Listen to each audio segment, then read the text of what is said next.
On September 26, 2016, my life changed forever.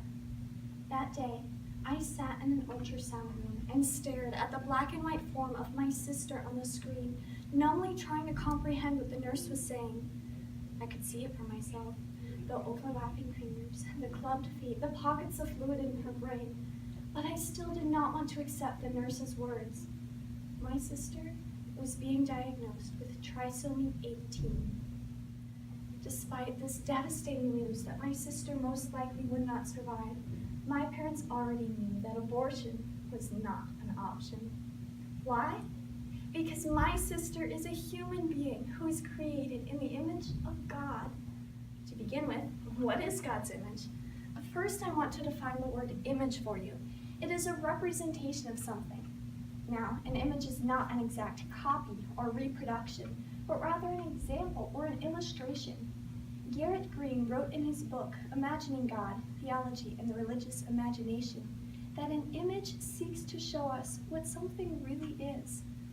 With that thought in mind, what does the Bible have to say about the image of God? We first find this phrase in Genesis 1:26a and 27. In the English Standard Version, these verses say, "Then God said, 'Let us make man in our image, after our likeness.'" Our God is not a God of errors, which means he never makes mistakes. But nonetheless, every human being is still created in God's image.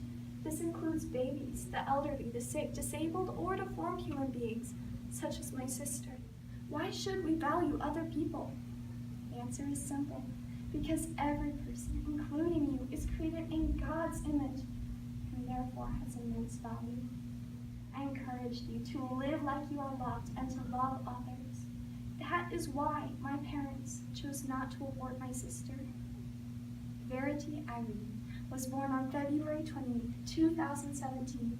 Today she is a miracle baby, exceeding everyone's expectations for her life. She opens her overlapping fingers. She kicks her clubbed feet. The pockets of fluid on her brain have disappeared. The doctors believe Verity will one day walk, maybe even talk with us.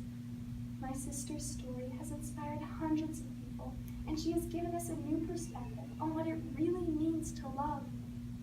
What would have happened if my parents had instead chosen to snuff out this beautiful life that is created in God's image?